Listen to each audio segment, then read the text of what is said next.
c'est le jour du bilan, 50 000 affirmations robotiques, est-ce que ça fonctionne ou pas? Il y a quelques semaines, je me suis lancé un défi un peu fou, c'est de répéter 50 000 fois la même phrase avec une affirmation, avec un désir précis, pour voir si ça se réalise dans la matière.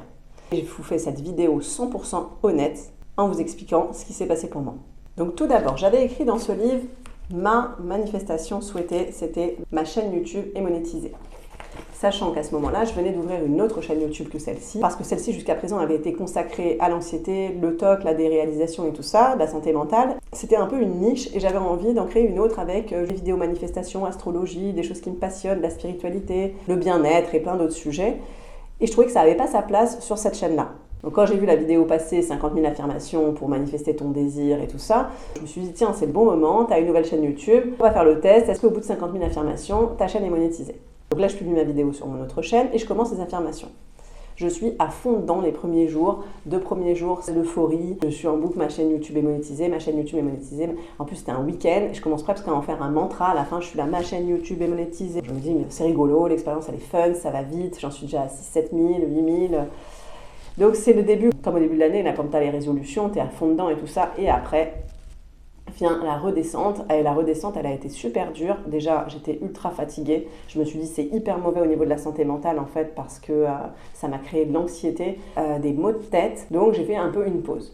À ce moment-là, je tombe sur une autre vidéo YouTube qui parle de l'ego, que notre société, maintenant, elle est toujours auto-centrée sur son petit désir, sur son propre nombril, sur le fait qu'on est Dieu sur Terre, qu'on pourrait tout manifester, qu'on n'en a plus rien à faire finalement des autres, de la société, que l'intérêt il est porté que sur nous et tout ça.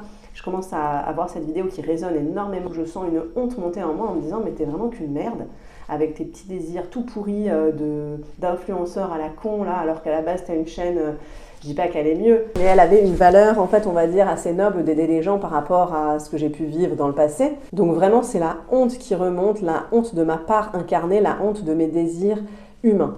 Sachant que j'ai toujours eu ça en plus en moi, cette dualité entre la part spirituelle, élévation de l'âme, philosophie, contemplation, reliée à la nature, où pour moi c'est quelque chose que je valorise énormément, et cette difficulté du coup à être incarnée au quotidien. C'est pas pourquoi j'oppose vraiment ces deux choses-là. Je me dis, t'es superficielle avec tes préoccupations physiques, de manifestation, t'es auto-centré, t'es nul.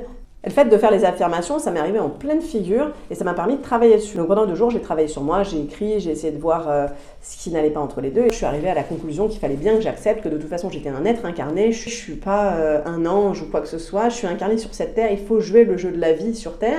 Le but, c'est de garder cette part spirituelle et d'accepter le fait que j'ai des désirs, de ne pas du tout avoir honte de cette part humaine, mais de rester toujours connectée à mon âme quand je fais des actions dans la matière, de rester connectée à quelque chose de plus grand et de ne pas me perdre dans quelque chose de trop consumériste qui ne me ressemble pas parce que c'est pas l'aspiration de mon âme. Donc les 2 parts de moi réconciliées, ça va mieux, je recontinue les affirmations. Et la deuxième étape, j'ai dû arriver à peu près à 13 000 affirmations. Qu'est-ce qui arrive maintenant à travailler?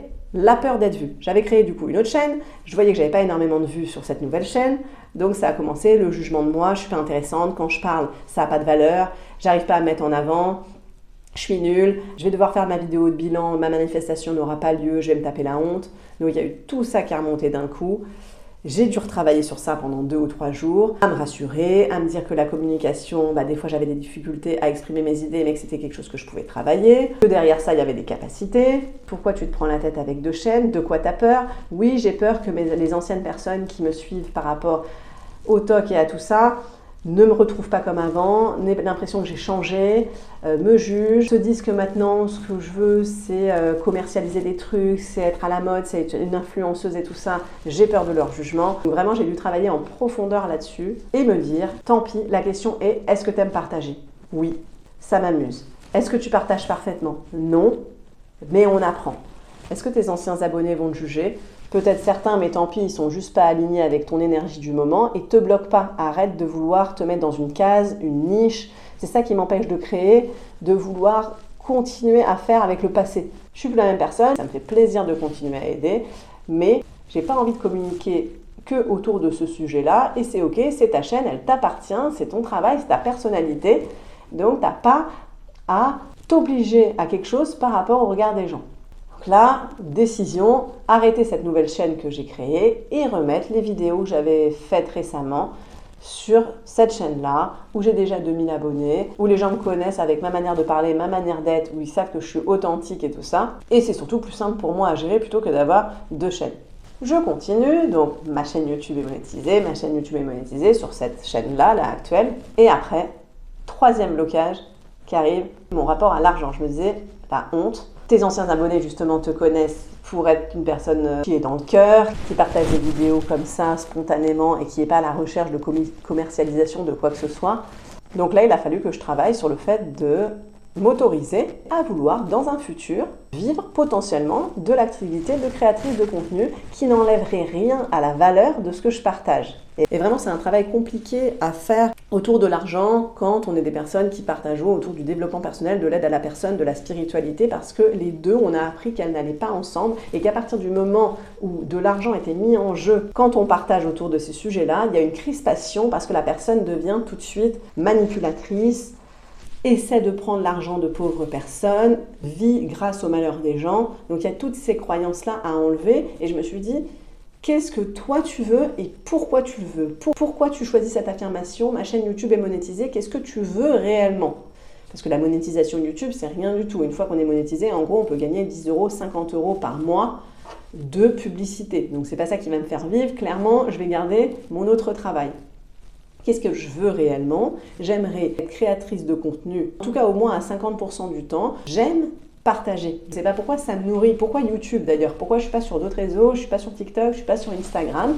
J'aime cette plateforme, mais pourquoi je veux être monétisée? Parce que pour créer des vidéos qui ont de la valeur, qui sont mieux montées, qui sont plus agréables à regarder, où je passe du temps un petit peu à préparer ce que je vais dire et à construire mes idées, il me faut du temps. J'ai quand même 3 enfants à côté. Mon temps, il est compté. Donc le temps que j'utilise à créer du contenu, il n'y a pas de honte à vouloir soutien financier par rapport à ce que je partage. Mais si demain, mettons, j'ai une donation, j'ai quelque chose qui me permet d'avoir une stabilité financière, peu importe que l'argent il vienne de ma chaîne YouTube, de mon autre travail, de ma donation, tout ça, je veux dans tous les cas, que ce soit monétisé ou non, je veux continuer à partager sur cette chaîne parce que ça me nourrit et je vois que ça peut apporter à d'autres personnes de la valeur. Donc pourquoi l'arrêter? Parce que c'est donnant-donnant. Quel est mon véritable désir? C'est pas une question d'affirmation robotique à court terme. C'est pour ça que cette affirmation-là, elle ne convenait pas. Ma chaîne YouTube est monétisée. En fait, pour moi, c'était un espèce de palier pour commencer à me dire, ça y est, elle est monétisée. Tu vas pouvoir commencer à envisager d'être payé pour la création de ton contenu et te lancer dans une nouvelle dynamique. Le fond de ce que je veux manifester, c'est au fur et à mesure, j'inspire au quotidien des milliers de personnes grâce à mes partages et je suis soutenue financièrement pour faire cette activité. Ce que j'ai envie, c'est d'avoir le temps et l'énergie pour pouvoir continuer à créer sur cette plateforme. Et ça, c'est pas quelque chose que tu peux réaliser en 50 000 affirmations robotiques. Il s'agit plus d'un état d'être. Là, je suis arrivée à 20 000 à peu près affirmations et je me suis dit non, là stop, parce que c'est pas réellement ton désir, d'être monétisé ou pas, en fait, je m'en fous. Ce que je veux, c'est continuer à publier du contenu, d'avoir de plus en plus de qualité, de valeur, d'apprendre à m'exprimer plus clairement, de toucher des gens et effectivement d'être soutenu financièrement par rapport à cette activité-là. Mais la monétisation, en fait, c'est pour le fun, pour la petite anecdote. Mais est-ce que du coup, je vais passer autant de temps dans ma journée encore là, ce qui me prendrait à peu près 2 heures par jour sur 20 jours, pour continuer ce défi-là? Non, j'ai tellement de choses à faire dans ma journée que je préfère continuer à créer des vidéos, vous partager des choses, plutôt que de perdre ces 2 heures-là de temps pendant une vingtaine de jours. Donc j'arrête ce défi à 20 000 affirmations. Par contre, est-ce que les affirmations robotiques fonctionnent? Pour moi, oui. Je ne suis pas allée au bout, donc je ne peux pas dire si ça te donne ou pas dans la matière le résultat. Si toi, tu as un désir particulier que tu as envie de manifester, teste-le et mets-moi en commentaire si ça fonctionne pour toi. En tout cas, moi, là, c'est plus léger. J'ai pas d'autres idées de choses que j'ai envie de tester dans l'immédiat, parce que moi, mes manifestations, elles sont beaucoup plus de l'ordre du ressenti et de quelque chose de long terme. Donc les affirmations robotiques, pour moi, elles ont extrêmement bien fonctionné en termes de shadow work et de travail sur soi. C'était vraiment comme si je creusais avec une pelle. Chaque jour, il y avait une nouvelle couche. Chaque jour, il y avait une nouvelle couche. Et franchement, en une semaine, j'ai fait plus de travail sur moi que j'ai pu le faire parfois en 6 mois sur vraiment les sujets. Je vois bien maintenant les sujets les plus importants de ma vie qui tournent en boucle, qui reviennent en permanence et qui sont à régler. Donc c'était extrêmement riche cette expérience et je pense que je la renouvellerai. Là par contre dans l'immédiat, j'arrête mon défi à 20 000. Je continue par contre avec cette affirmation dont je vous ai parlé. Mon contenu a de plus en plus de valeur et touche des milliers de personnes et je suis soutenue financièrement dans cette démarche au quotidien. Mais je vais le faire de manière beaucoup plus souple, c'est-à-dire 10 minutes le matin, 10 minutes le soir, comme une routine, parce que je trouve que le côté routine, par contre, et de s'obliger à faire quelque chose, ça te permet de ne pas lâcher. Parce que sinon, ta pensée, elle part directement. Mettons, là, j'avais pas fait ce défi affirmation. Peut-être que je me serais rendu compte que des fois, oui, j'ai peur d'être vue, j'ai peur d'être jugée et tout, mais tu vas pas jusqu'au fond du problème, parce que tu passes après autre chose. Tu reviens pas sur ce problème-là, donc en fait, tu le traites pas vraiment.